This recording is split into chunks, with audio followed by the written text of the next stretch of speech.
Hello and welcome to the Mardyke home of Cork County Cricket Club. Teams in the background at the moment warming up for a bit of IP50 action between the Munster Reds and the Northern Knights, and no better time to do a bit of a review of the Irish Senior Cup and National Cup, both sponsored by Clear Currency, with the first round ties throughout last weekend. I'm delighted to be joined by Alan Lewis. Alan, how are you? I'm very good this morning, lovely day, and one of the most picturesque grounds in the country, the Mardyke.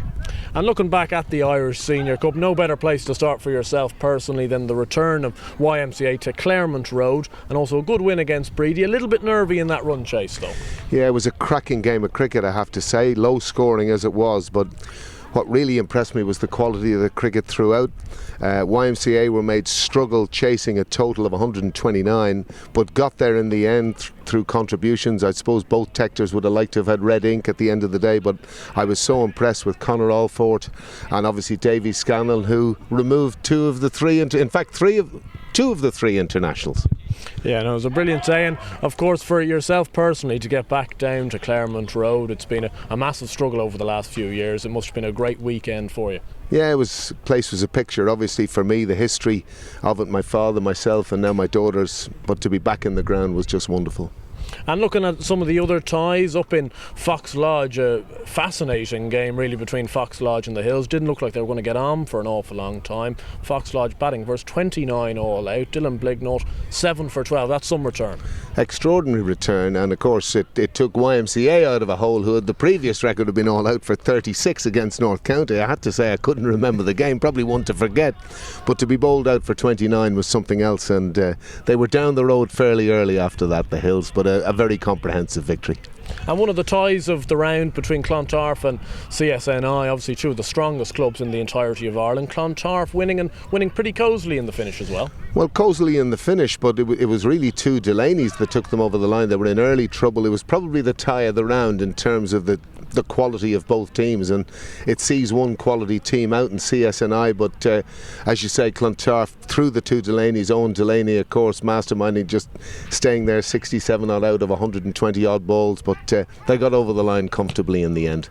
And having a look at a bit of the success for the Northwest clubs, New Buildings beating Carrickfergus, probably the turn-up of the round really. Carrickfergus is a very strong side.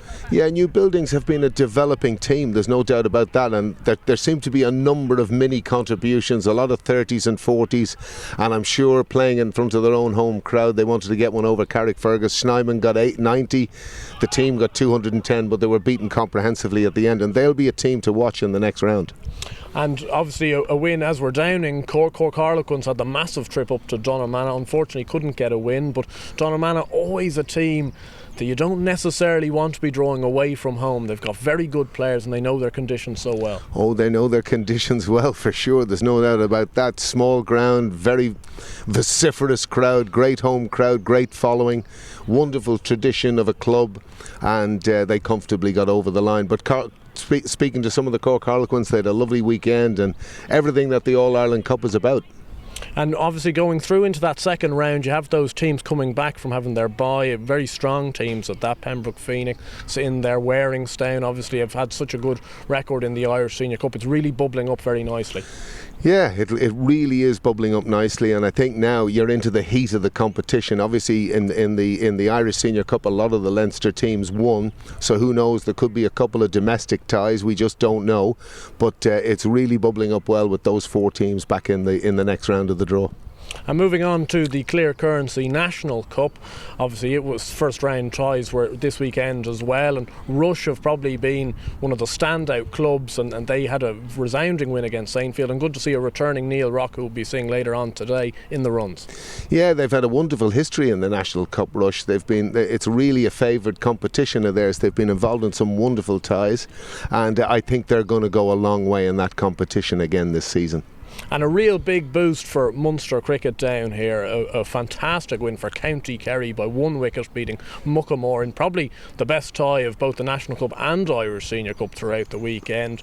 I obviously know you know Yacoub Ali down in County Kerry very well. It must have meant an awful lot to those players. Well, he keeps sending the text, he's still wheeling them out this way, that way, the other way, fooling batsmen all over the place. But probably in terms of the context of why this Irish and National Cup is so special was that result. Obviously very disappointing for Muckamore, a long way to travel, but you couldn't travel to a more beautiful ground, and it's wonderful to see their development in what was probably one of the most exciting ties of the round. And also just touching on Glendermot's big win against Athlone, probably most notably seen with Nathan Maguire scoring 151, the biggest score of the entire round. Good to see Nathan, a young player, obviously now playing up for Glendermot in the Northwest, in the runs, and I think 11 sixes in the innings as well. We all know the capabilities he has. Well, he's a great talent, Nathan, and he's shown that through the Under-19 World Cup. Probably in his own making didn't do as well as he'd hoped he'd do, but any time he goes to the wicket he looks extremely good, and at that level he will be outstanding, and he showed it with that 131. It's always that number that makes people stand up and think, you know, pretty 80s, when you get that three figures, it really means something. And you can't go through any of these sort of videos without talking about North County, and they had a fantastic win in the National Cup first round, beating Burndennet. 6 for 12 for John Mooney, and given their quality and given their pedigree in these cup competitions, they must go a long way in the National Cup this year. You would think so, and the evergreen John Mooney is at the forefront. I was watching a club game 3 weeks ago. He's as energetic as ever. He's really behind the club, and you know, Matthew Knopfel as well. They've got a very decent all-round team, and Eddie Richardson really come back into full flow, so they'll be pretty hard to beat, I think, in that competition. Thank you, Alan. That's the review for the first round ties of the Clear Currency Irish Senior Cup and National Cup, and the ties were the second round of both these competitions were made this afternoon, and those are on your screen right now.